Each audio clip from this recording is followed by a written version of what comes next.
Welcome to friends fun logs channel. என்ன பத்மா, இன்னைக்கு dishes ஆரம்பிச்சிடலாமா? கண்டிப்பா. இன்னைக்கு என்ன டிஷ் செய்ய வரதா நீ யோசிச்சு வச்சிருக்கேன்? இன்னைக்கு ஒரு ஸ்வீட்டோட ஆரம்பிக்கலாம்னு. இப்போ நீ பார்த்துட்டு இருக்கிறது மேக்ரானி, சங்கு மேக்ரானி. ஓகே. மேக்ரானில பாயசம் செய்ய போறோம். இது எந்த மேக்ரானி வேணாலும் வச்சு செய்யலாம். இருந்தாலும் சங்குல செய்யும் போது அது கொஞ்சம் பார்க்கறதுக்கு நல்லா இருக்கும். அதுக்கு தேவையானது வந்து மேக்ரானி. அது வந்து ஸ்லைட்டா உப்பு போட்டு தண்ணியில வேக வச்சு வாஷ் பண்ணி எடுத்திருக்கேன். ஓகே. அடுத்தது பால் காய்ச்சி வச்சிருக்கேன். ஓகே. தேங்காய் அரைச்சி வச்சிருக்கேன் அதுக்கு. ஓகே. அதுக்கப்புறம் ஏலக்காய் தூள். ஓகே. அவ்வளோதான், சக்கரை. ஓகே. இவ்வளோதான், இந்த டிஷ்ஷுக்கு தேவையானது இவ்வளோதான். ஓகே, ஆரம்பிக்கலாம். First ball ஊற்றிக்கிறாங்க.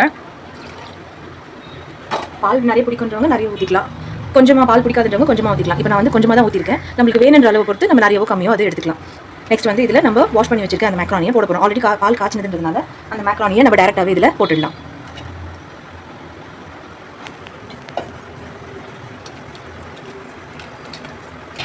பாலும் மக்ரோனியும் மிக்ஸ் பண்ணுறாங்க. இதுலேயே சக்கரை ஆட் பண்ணிக்கலாம். ஓகே. சுகர் எவ்வளோ வேணுமோ வேணுன்ற அளவுக்கு நம்ம பார்த்து ஆட் பண்ணிக்கலாம். ஓகே. சுகர் அவங்கவுங்க டேஸ்ட்டுக்கு பொறுத்து. ஒரு சிலர் அதிகமாக சாப்பிடுவாங்க, ஒரு சிலர் கம்மியாக சாப்பிடுவாங்க. அதுவும் இல்லாமல் இதில் நம்ம தேங்காய் பால் அரைச்சி ஊற்றுறதுனால ஸ்வீட் அதிகமாக ஸ்வீட் அடக்கிடும். அதனால கொஞ்சம் சுகர் நம்ம போட்டுக்கலாம். முடிச்சுட்டு கூட லாஸ்ட்டாக வேணும்னா சுகர் அதிகமாக. ஓகே. சுகர் போட்டுட்டு நல்லா கலரணும். இப்போ பார்த்தீங்கன்னா 200 கிராம் மேக்ரோனியில் ஒரு சின்ன தேங்காய் ஃபுல்லாக அரைச்சி அதை நம்ம அதோட மிக்ஸ் பண்ணி நல்லா குக் பண்ணணும். ஆக்சுவலாக தேங்காய் போட்டதுக்கப்புறம் ரொம்ப பாயில் பண்ணக்கூடாது. கொதி தான், இது ஒரு கொதி வரதுக்கு தான். ஸோ சிம்மில் வச்சு ஒரு 5 மினிட்ஸ் இல்லை 2 மினிட்ஸ் இது பண்ணிட்டோம்னா பச்சை வாசனை போகிற வரைக்கும். அதுக்கப்புறம் ஏலக்காய் போட்டு இறக்கிடலாம். ரொம்ப சிம்பிளுங்க, ஷார்ட்டாக முடிஞ்சிடும். கிட்ஸுக்குலாம் ரொம்ப பிடிக்கும், செஞ்சு பாருங்கள். இது வந்து ரொம்ப குக் பண்ண வேண்டாம். தேங்காய் ஊற்றின கையோடையே நீங்கள் வந்து இதை வந்து கொஞ்சம் நேரம் வச்சுட்டு ஆஃப் பண்ணிடலாம். இப்போ நம்மளோட மேக்ரானி பாயசம் ரெடி ஆயிடுச்சு. இதோ தேங்காய் பால் வந்து கொதிக்குது பாருங்க. இந்த ஸ்டேஜுக்கு இருந்தால் போதும். ஏன்னா தேங்காய் வந்து ரொம்ப நேரம் கொதிக்கக்கூடாது. அதனால இந்த ஸ்டேஜ் இருந்தால் போதும். இப்போ வந்து பாலோட பச்சை வாசனையும் இருக்காது, தேங்காய் பாலோட பச்சை வாசனையும் இருக்காது, நல்லா வெந்துடும். இப்போ நம்ம ஏலக்காய் தூள் போட்டு இறக்கிட போகிறோம். ஏலக்காய் தூள் உங்களோட டேஸ்ட், நம்மளோட டேஸ்ட்டுக்கு ஏற்ற மாதிரி எவ்வளோ வேணுமோ போட்டு இது பண்ணிக்கலாம். நான் வந்து 2 ஸ்பூன் போடுறேன்.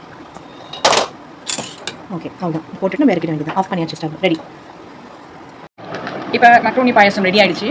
நம்ம இதை இப்போ டேஸ்ட் பண்ணலாம். ஓகே ராணி, ஸ்டார்ட் பண்ணு. இது வந்து ஆக்சுவலாக இந்த பாலோடு எடுத்து சாப்பிடணும். ஒரு மேக்ரானி அந்த பாலோடு எடுத்து சாப்பிட்டீங்கன்னா அது டேஸ்ட் செம்மையாக இருக்கும். சாப்பிட்டு பாருங்கள். சூப்பர் டேஸ்ட் பாருங்கள், ரொம்ப நல்லாயிருக்கு. ஃபேமிலி ஃபங்க்ஷன் அப்படி வரும்போது நம்ம கண்டிப்பாக இதை செஞ்சு கொடுக்கலாம், பசங்களுக்கு செஞ்சு கொடுக்கலாம். ஈவினிங் ஸ்நாக்ஸாக பசங்களுக்கு கொடுக்கலாம். ரொம்ப ஈஸி உங்களுக்கு. இது ஒன்ஸ் பழகிடுச்சுன்னா நீங்கள் கடற்கரை செஞ்சுருவீங்க. இன்னொன்று இது வந்து டெசர்ட் மாதிரி நீங்கள் ஃப்ரிட்ஜில் வச்சுமே இது பசங்களுக்கு கொடுக்கலாம். சில்லுன்னு சாப்பிட்டாலும் நல்லாயிருக்கும், சூடாக சாப்பிட்டாலும் நல்லாயிருக்கும். ட்ரை பண்ணி பார்த்துட்டு எப்படி இருக்குன்னு கமெண்ட்ஸில் சொல்லுங்கள். இதோட உங்களை நெக்ஸ்ட் வீடியோவில் பார்க்குறோம். Bye friend. Bye friend. Padma, Rani. By.